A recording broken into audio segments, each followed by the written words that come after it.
Hay algo en el pasado que siempre nos genera misterio.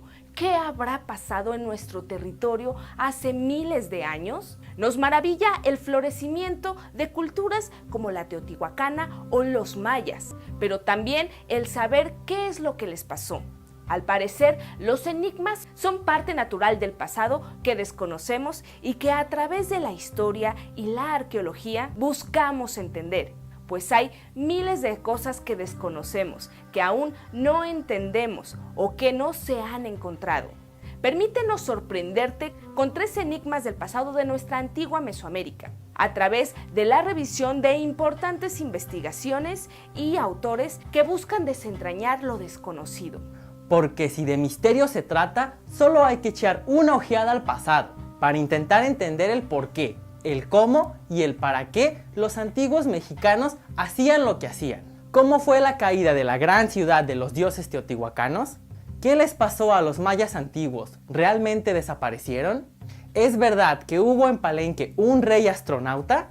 Si quieres saber más del tema, no te vayas que aquí te contamos. Pero antes no te olvides de suscribirte al canal, activa la campanita para que YouTube te avise cada vez que subimos un nuevo video. Yo soy Cristian Yogues. Y yo soy Cecilia Arriola. Bienvenido a Histofilia.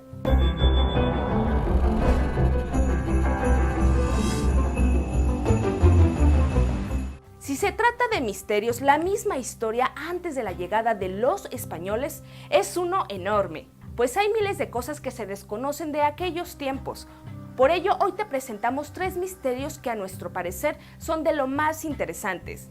Algunos han sido ya clarificados, otros persisten dentro de las penumbras de lo desconocido y en espera de nuevos hallazgos que nos arrojen información nueva. Empecemos con la misteriosa caída de la gran ciudad de Teotihuacán. Realmente, la misma ciudad de Teotihuacán representa un enorme misterio, pues hay tantas cosas que se desconocen de esta cultura, aún para los antiguos habitantes, como lo fueron los mexicas y los mayas, pues ya en estos tiempos era desconocida la procedencia y el origen de la gran ciudad de los dioses. La ciudad de Teotihuacán tuvo su florecimiento en el año 200 al 500 después de Cristo, en lo que conocemos como el periodo clásico de Mesoamérica.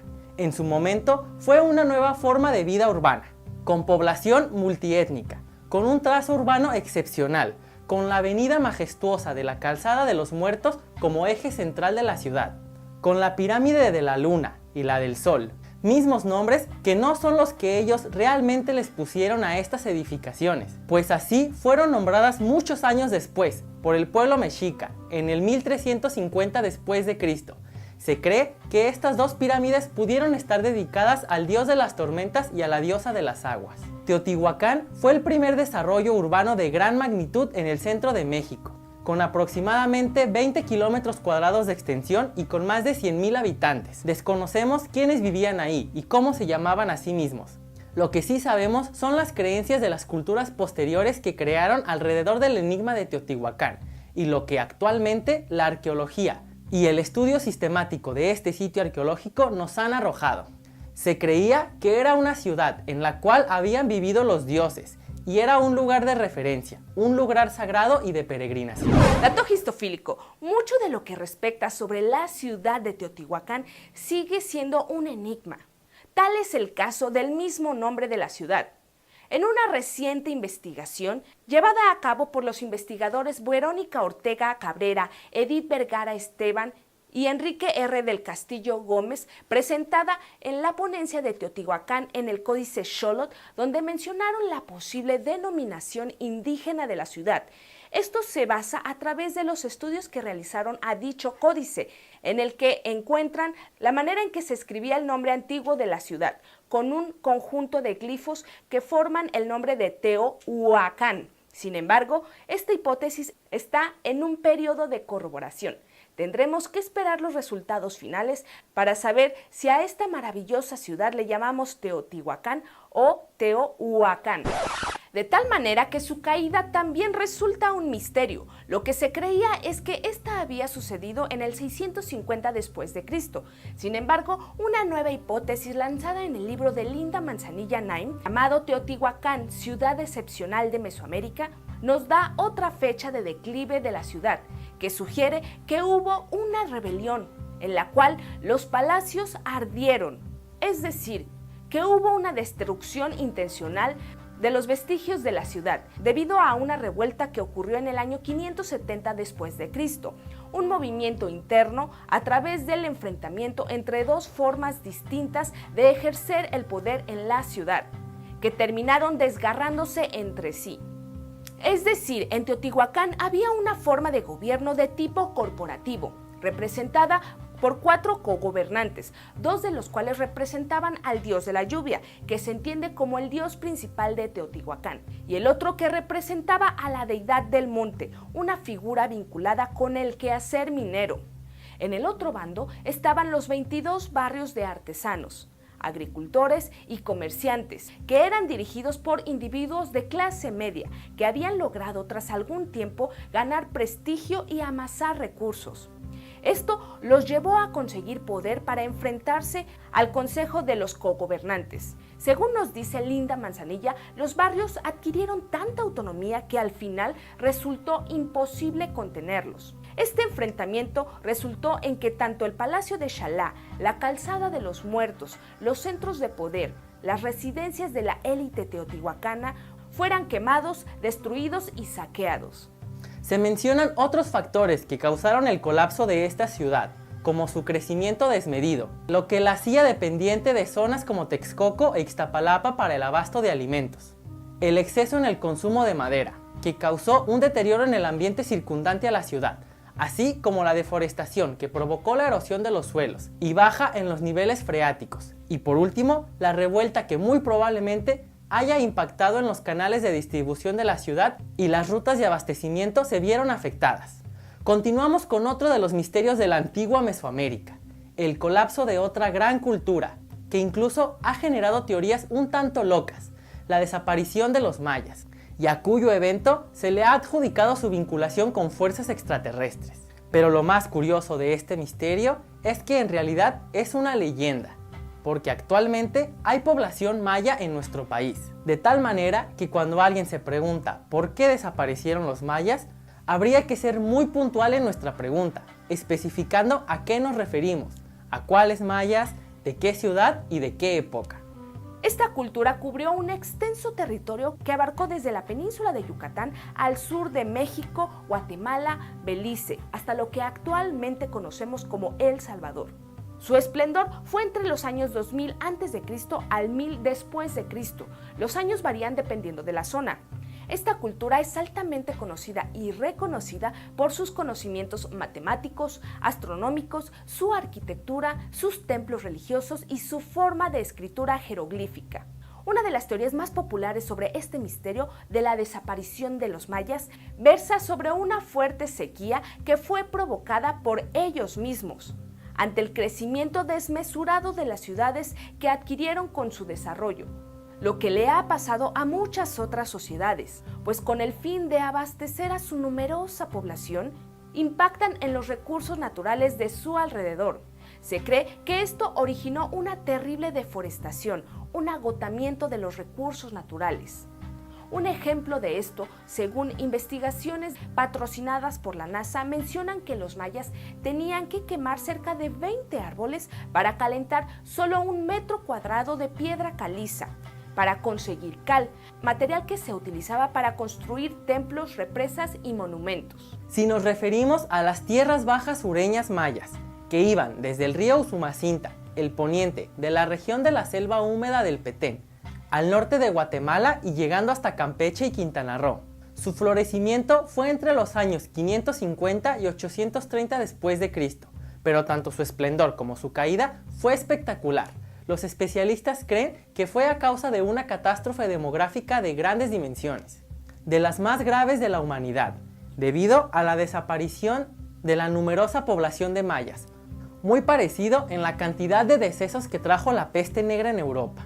Sin embargo, el colapso maya de esta zona se le ha atribuido a factores naturales, tales como huracanes, sequías o el fracaso del sistema agrícola e invasiones extranjeras. Es decir, no fue solo una causa, sino una conjunción de un panorama propicio para la caída de muchas ciudades, que en su interior se encuentra el germen de su destrucción. Y si nuestro cuestionamiento es más específico a una ciudad como Tikal, encontraremos investigaciones recientes de la Universidad de Cincinnati que analizaron material extraído de 2 cuerpos de agua, situados en el centro de la ciudad cerca del palacio y del templo. Detectaron una elevada presencia de algas y de mercurio, que representan un alto grado de toxicidad en el agua. Esta contaminación de agua era originada por pigmentos tóxicos, que los mayas utilizaban para decorar sus edificios, cerámica y otros objetos. Derivado del cinabrio, un mineral de color rojo compuesto de sulfuro de mercurio. Los investigadores creen que con los años se fue filtrando en los depósitos, formando capas de sedimentos y creando 2 tipos distintos de algas tóxicas, llamadas cianobacterias. Sin embargo, estos depósitos de agua eran usados para prácticas rituales, no para el consumo de la población. Es probable que solo la consumieran las élites gobernantes y esto haya causado deterioro en su salud, pero esto no representó una causa suficiente para el colapso de la ciudad. Estos mismos investigadores mencionan que junto con otros factores, como las persistentes sequías que asolaron la región, contribuyeron al abandono de esta ciudad. Como hemos visto, tanto en el caso de Teotihuacán como en el de los mayas, se detecta un crecimiento desmesurado de la población y un agotamiento por esta causa de los recursos naturales para el sostenimiento de las ciudades. En el caso específico de los mayas, algunos investigadores argumentan que decir colapso maya implica una etapa uniforme de todas las ciudades de esta cultura. En esta breve revisión nos hemos percatado de que cada una de las ciudades tuvo sus factores específicos que la llevaron a su decaimiento, de tal manera que no debemos ver el colapso maya como un acto que acabó repentinamente con todos. Por otro lado, podemos de esto aprender un poco, pues aún en tiempos de la antigua Mesoamérica hubo un desgaste, un gran descuido de los recursos naturales, lo que llevó al desequilibrio y la caída de grandes ciudades y la desaparición de culturas. Para esto sirve la historia, para aprender de ella. Continuemos pues con otro de los misterios mesoamericanos, una estela maya encontrada en Palenque, en el grandioso Bolón Etna, la casa de los 9 acompañantes, o como lo conocemos hoy, el Templo de las Inscripciones, en el año de 1949 por el arqueólogo Alberto Ruz en una cámara mortuoria con un sarcófago cubierto con una lápida tallada con una serie de motivos, la cual ha sido llamada como la estela del astronauta, y dentro los restos de Kinich Hanap Pakal, conocido como Pakal el Grande, quien gobernó la ciudad de Palenque desde el 603 al 683 después de Cristo. La singularidad de los grabados de esta estela han sido objeto de teorías sobre que representa a un astronauta maya, por la posición que presenta el gran Pakal. En la estela, sus manos parece que manipulan botones de un tablero, sus pies están sobre lo que podría creerse son pedales, y en la nariz tiene un aparente dispositivo para respirar. Y por último, en la parte de abajo, los grabados simulan, bajo la idea de que esta es una representación de un astronauta, ser llamas, producidas por el despegue de un cohete. Por otra parte, la interpretación de los investigadores y especialistas en la cultura maya ven en esta estela al gran Pakal que aparece recostado sobre la espalda, ataviado con joyas, faldellín y un cinturón. Sobre su nariz hay la representación de un símbolo que expresa la exhalación de Pixán, la cual se produce al momento de la muerte. En realidad, la representación de Pakal es la personificación del dios Unen-Kawil, deidad relacionada con el maíz, como el elemento primordial de la existencia humana. Según el mito cosmológico, Pakal se muestra saliendo de las fauces descarnadas de Sac-Bac-Naar, Chapat, que es la contraparte de dicha deidad, de tal modo que la estela muestra su camino ascendente desde las profundidades del inframundo hasta el cielo, como lo hace el sol, y el camino es marcado por un árbol cósmico, el Axis Mundi, formado por serpientes bicéfalas altamente simbólicas en la cosmogonía maya. Entonces, la estela simboliza el descenso de Pakal al mundo de los muertos y su posterior ascenso al cielo, lo que expresa su conversión a deidad. La idea de que esta estela es la representación de un astronauta está ligada con estas teorías que suponen que la grandeza de civilizaciones y culturas del pasado fueron comandadas por seres extraterrestres, lo cual no tiene ningún sustento ni evidencia que lo avale. Con ello, se le arrebata al ser humano la capacidad creativa y de conocimiento que tantos años y esfuerzo le ha tomado. Vemos que estos misterios de la antigua Mesoamérica siguen siendo sorprendentes aún en su explicación científica generada por la arqueología y la historia. No hay necesidad de adjudicarle a otros seres o a otras formas de vida la grandeza de estas culturas. Coméntanos qué te han parecido estos enigmas del pasado. Próximamente te prepararemos otro video con más misterios antiguos. Y si el tema te ha gustado, sigue buscando historias porque la curiosidad no acabó con el gato. Lo hizo más sabio. Vuelve a Histofile y no te pierdas el siguiente video. Suscríbete al canal, comparte con tus amigos y sigamos viajando juntos por la historia.